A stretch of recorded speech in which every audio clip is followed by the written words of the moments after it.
just love that. I love being a fighter. I love being part of the brotherhood, you know, so to speak. Like we're like a big family. We're a big, what do you call it?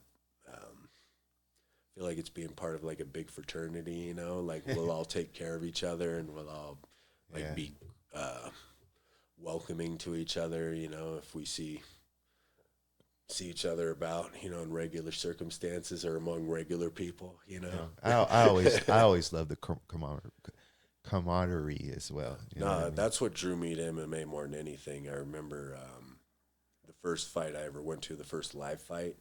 They like did the Gracie train out to the cage, Oh, you know, okay. where Yeah, they're yeah. all hanging on each other's shoulders and Mm. walking out as a team, and I was just like, whoa, I want to be you there. know. For me, coming from like a broken home and not being very family oriented, that really stuck out to me. It like felt like, you know, you could be part of something, you know, part of something that really matters, and guys that really care about each other because they're training each other up and trying to get each other better, you know. And I always loved that aspect of it, you know. Yeah, no. I So love what we being used part to of it. do, we used to train and then we'd go sit in the car and burn out. Yeah, just talk.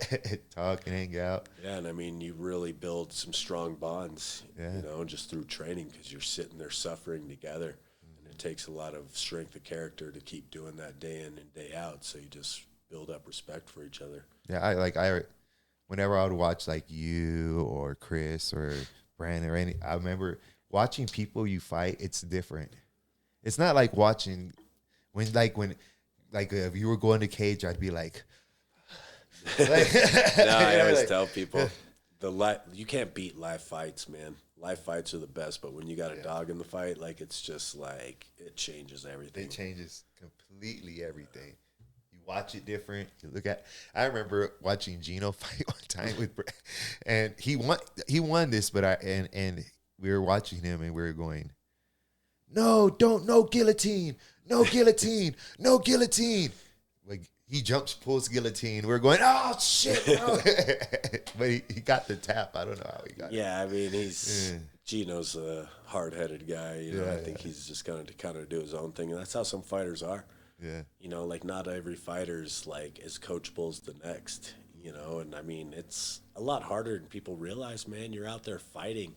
You Yeah. know, it's not like you have a whole lot of time to think about what you're doing, and you know, like No. everything's happening so fast that you just kind of react. You know, you're in a primal state. That's how I always felt about it. Like I loved the primal aspect of it. Like Yeah. before fights, I would get like crazy. You know, like freaking get all hyped up because I was just scared, and I would use that fear to like turn myself like mean as hell. Yeah.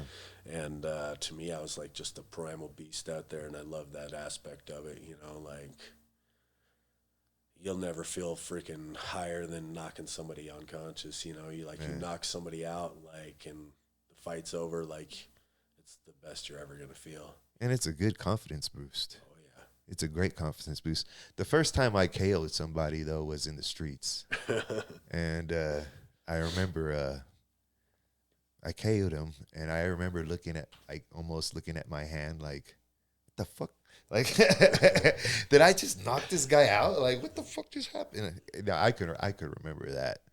But yeah, so you see yourself in these fighters. You're teaching these guys. Do you have any pupils that you? Yeah, I got some young guys. They're jujitsu guys that I'm teaching MMA. You know, they're very talented grapplers, and they're pretty good at kickboxing. And I'm just trying to build them up. But they're super green. You know, like they got a long way to go. And I mean, I never put a timeline or like huge expectations on anybody. You know, I just train them up and see where it goes and let them freaking do what they're gonna do. Because I Yeah, don't try to over push people too hard into fighting. It's something you gotta want to do. yeah, you gotta want to. You know, Yeah, it's got to be you that's putting in the time. So if a guy is not overly motivated and doesn't want to train, then to me, I'm not going to spend too much time on him.